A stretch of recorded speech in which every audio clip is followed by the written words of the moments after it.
अगली खबर खरगोन से है, जहां आपको बताते चले कि करीमनगर स्थित बेस्ट बेकरी पर जिला प्रशासन की जेसीबी बुधवार को चलते हुए दिखाई पड़ी, जहां पर बीते 2 सितंबर को बेकरी की जांच करने पहुंचे नायब तहसीलदार महेंद्र सिंह डांगी के साथ बेस्ट बेकरी के संचालक अमजद खान ने विवाद करते हुए अभद्रता की थी। बुधवार को प्रशासन ने बेकरी के अवैध निर्माण पर जेसीबी चलाकर उसे जमींदोज कर दिया।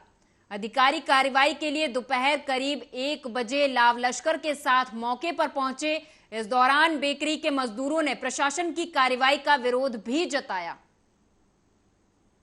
देखिए, एक तो निर्माण अवैध था, दूसरा जो पॉल्यूशन बोर्ड के नॉर्म्स हैं उसका भी पालन नहीं किया जा रहा था, और तीसरा इन सारे अवैध काम के बाद भी वो जो व्यक्ति संचालक था वो आपराधिक प्रवृत्ति का था। तो इस बारे में स्पष्ट निर्देश है, उसने हर नियम का उल्लंघन किया, इसलिए अवैध निर्माण को हटाया गया।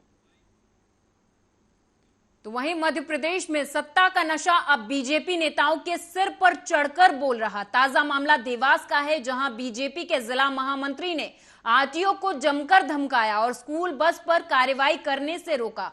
हालांकि अधिकारी और नेता के बीच तीखी नोकझोंक होती रही। दोनों के बीच गहमा गहमी का वीडियो अब सोशल मीडिया पर तेजी से वायरल हो रहा। वीडियो में बीजेपी नेता महामंत्री ने आरटीओ को कहा कि बस पर ऐसे कैसे कार्रवाई करोगे, आप करो फिर मैं देखता हूं। दरअसल प्रदेश में स्कूल बसों को लेकर परिवहन विभाग जांच पड़ताल कर रहा है। देवास आरटीओ भी स्कूल बसों के फिटनेस परमिट और जरूरी दस्तावेज की जांच कर रहा है। इस दौरान आरटीओ पर बीजेपी नेता ने धमकाते हुए कहा है कि बस की जांच करके दिखाओ फिर मैं देखता हूं।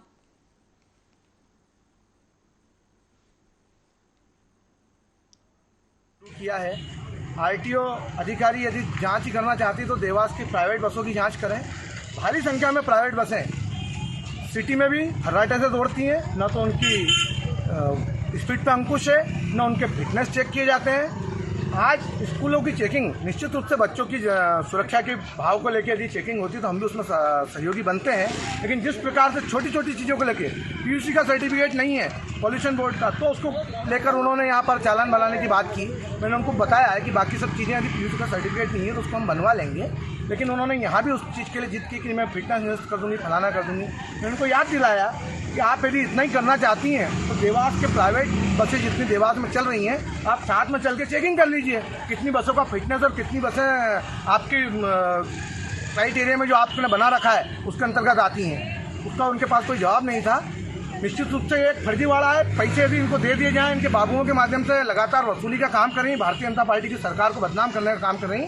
हम इसकी ऊपर भी शिकायत करेंगे और ये आरटीओ मैडम का व्यवहार जिस प्रकार से यहाँ स्कूल में एक विद्यालय में इनका था उचित नहीं। सुप्रीम कोर्ट की गाइडलाइन का पालन जो है निर्देशानुसार करवा रहे हैं, और जो भी आपत्ति इनको रहेगी ये आकर के ऑफिस से बात करेंगे। और हम लोगों ने इनकी फिटनेस गाड़ी भी नहीं पाने चाहने पर हम लोगों ने इनको चालानी कार्रवाई के लिए कहा था, और जिस पे इन्होंने अपना जो है विवाद यहाँ पर स्टार्ट कर दिया। मैडम, बीजेपी जिला मंत्री कहना था कि और भी गाड़ियाँ जिन पर आप कार्रवाई नहीं कर रहे हैं और इन पर कार्रवाई कर रहे हैं। आपके साथ ही हम लोग सुबह से नियमानुसार चेकिंग कर रहे हैं, और जो भी हमको कमी पाई जाएगी हम लोग सभी स्कूलों में कार्रवाई कर रहे हैं। स्पेशल हम लोगों ने इनकी स्कूल में कार्रवाई करी, ऐसा हम लोग के साथ में इन लोग के साथ में। तो वहीं धार के कारम डैम के बाद अब मालूम होता है कि मंदसौर के गांधी सागर बांध की बारी आई है। कैग की रिपोर्ट तो यही कह रही है कि बांध पर संकट है। 2019 में आई भीषण बाढ़ ने बांध को काफी नुकसान पहुंचाया था। कैग की रिपोर्ट के बाद प्रशासन सतर्क हो गया है और सर्वे के लिए 10 टीमें बना दी गई हैं। अगर बांध पर आंच आई तो इसके कारण करीब 40 लाख की आबादी खतरे में पड़ जाएगी। मध्य प्रदेश में मंदसौर में चंबल नदी पर बना गांधी सागर बांध कैग की रिपोर्ट के अनुसार खतरे में बना हुआ है। तो मैं ये स्पष्ट कर दूं कि जिस रिपोर्ट की आप बात कर रहे हैं उस रिपोर्ट में गांधी सागर जलाशय को लेके जो प्रतिवेदन प्राप्त हुआ है उसमें बहुत छोटी छोटी खामियों का उल्लेख किया गया है। तो गांधी सागर असुरक्षित है या उसकी सुरक्षा को लेके कोई गंभीर प्रश्न चिन्ह है, ऐसा बिल्कुल नहीं है। चूँकि 1962 में ये डैम जो है कमीशन हुआ था, तो निश्चित तौर पे उस समय की तकनीक और आज की तकनीक में ज़मीन आसमान का अंतर है। और जो टेक्निकल कमेटी थी उसने कुछ अपने रिकमेंडेशंस दिए थे, जिसमें पिछले दिनों हमने गांधी सागर के ऑफिसर्स के साथ समीक्षा की थी और लगभग सारी रिकमेंडेशंस पे या तो काम हो चुका